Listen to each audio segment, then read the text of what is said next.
So one of the main things that you need to remember as you practice, open the body, work with the body, gain strength in the body, is to have patience.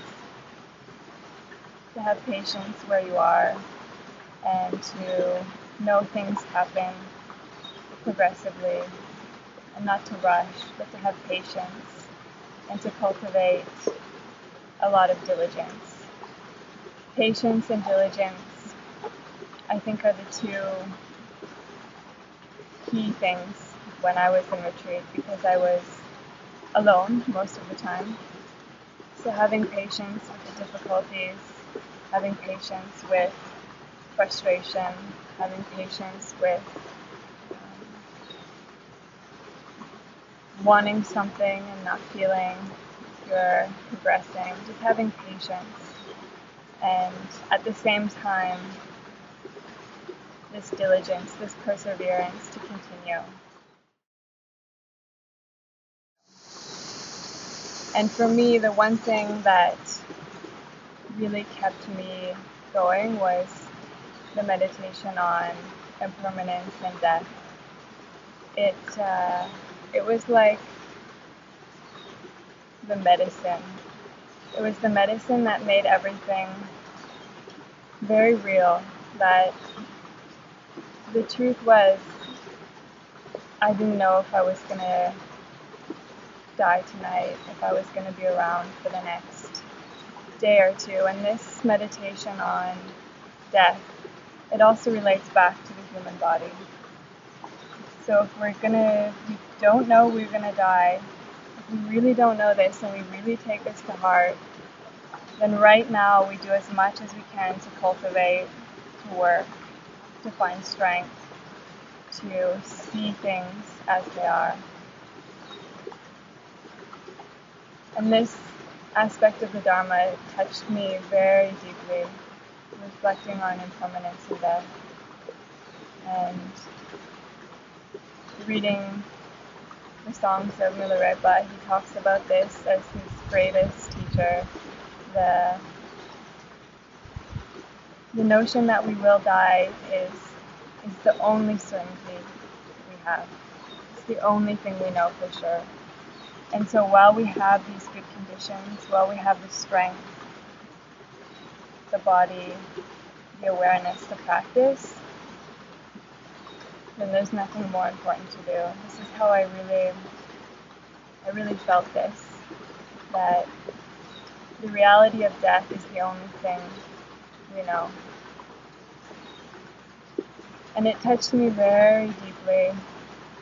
This is how my path became not just conceptual. It wasn't just a thought. I really felt like I was going to die. It was very much like in the gut. Like you could feel it in the body. So I think this is the best way to motivate yourself. Or this is how I motivated myself. Impermanence.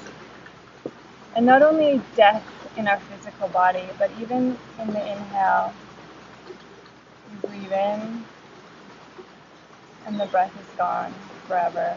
You exhale, and it's like a small samsara within seconds.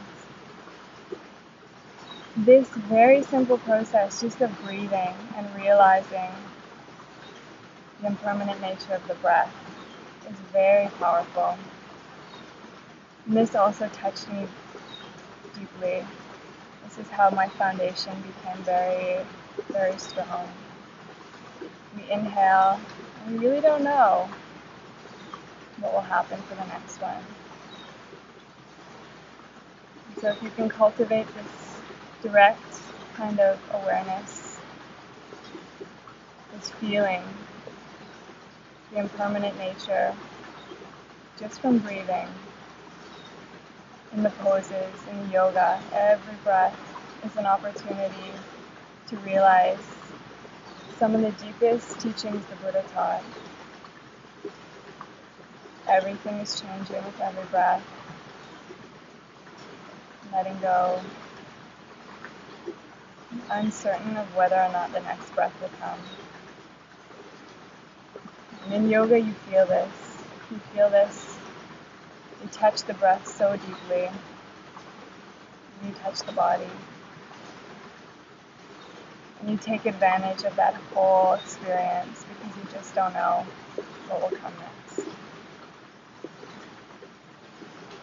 In yoga also the corpse pose I love because we come into this place, we experience the corpse. Milarepa talked about the corpse so much, this great yogi, that this body is carrying around a corpse. And if we really start to feel that the only thing that doesn't die is the mind. The only thing that continues is the mind. Then there's this energy that comes. There's this strong, strong wish to do as much as you can because you only have a certain amount of time with this body, with these conditions. And so to really feel that, to bring that into experience. You don't even need to be on a yoga mat or meditating. You can take this into the world. Breath is life, and every breath comes and goes. And so to feel this impermanent nature of the breath, it's very powerful.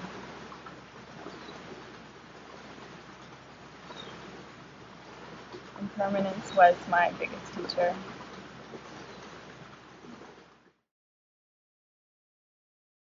This was a great teaching, going in retreat and then coming back into the world.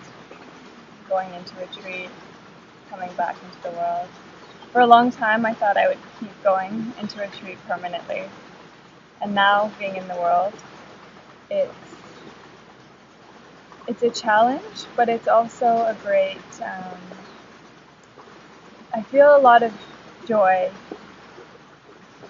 in the sense that the same realization, the same understanding, the same nature in the cave is in the city, is in the busyness. The essence of what you can realize in the cave is the same anywhere. The conditions are easier. To be calm, to not have distractions, to come within and fully practice. But the actual nature, the experience, the manifestation of the elements and the phenomena, it's the same in the cave as it is in the city.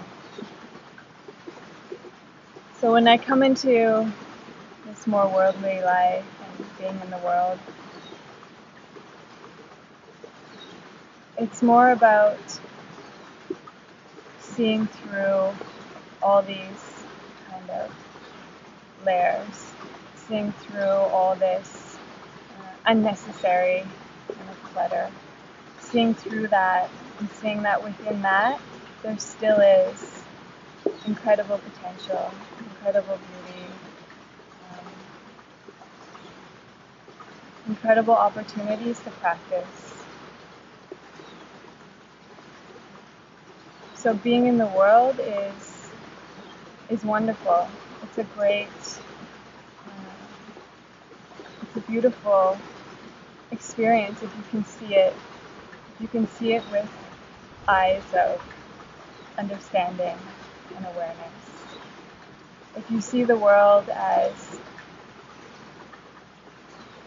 only this kind of chaos and trouble and suffering and pain, which it is there, then it's very hard. It's very hard.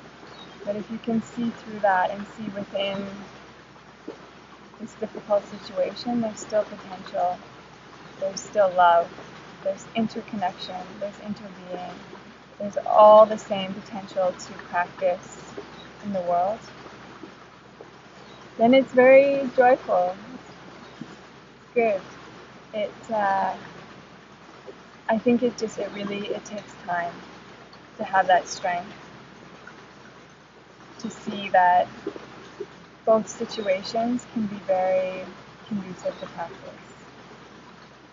But I think it's good not to run away from where we came from.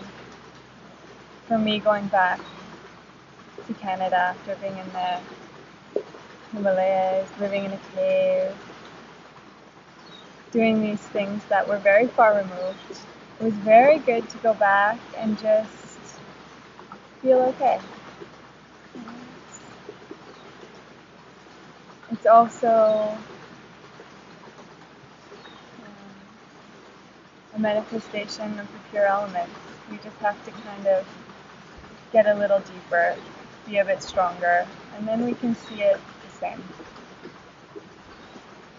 But as beginners, it's good to have some kind of space, physical space. You can come into your own, you can calm. And then when you go back into the more busy world, you take your understanding with you. So if you have this understanding, then it doesn't matter where you are. You're all alone for many months, or you're with many people. Both, in the end, are okay.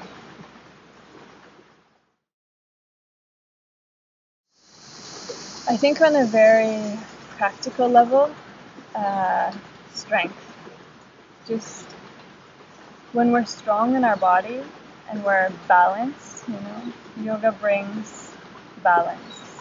It brings balance to the elements. It brings balance to excessive thinking in the mind. And so when we can cultivate this inner balance, it's like it radiates out around us, and then our world becomes more balanced. We choose things that are kind of in harmony, but this all needs to start inside. So when we practice balancing the body, opening, strengthening, calming the mind, seeing through the illusion, then when we go into the world, we carry that with us. And I really feel the energy we have.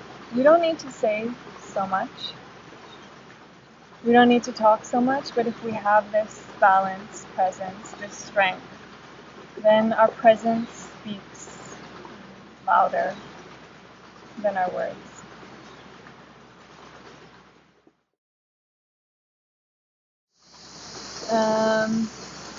Well, the Buddhist, I was always doubtful of people who had this love. I kind of thought it was just attachment, desire, this pure nature of love. It was hard to find. And then the more I started to practice the Dharma and really feel the nature of what love is. Love is unconditional. It's wanting well-being for others. And this understanding of our interconnection, our interbeing, when I feel this deep sense of love for my own nature, I can see it in other people, and I want them to have the same understanding. I think love has a lot to do with understanding, true, real love. You understand our nature as human beings is love. That's what it is. To go beyond our dualistic mind, our conceptual mind. And so the love is definitely in this heart center. And so the openness in the heart and sharing this genuine wish that my well-being is dependent on your well-being. Our interconnection it's the way it is. And so this deepest sense of love is rare in the modern world. It's very rare. very real. But it's our nature. And I think when we begin to really feel and understand, the love comes. It's like it comes naturally. It's like the flower that blooms. It just, the love comes. It's like the fragrance of the flower comes.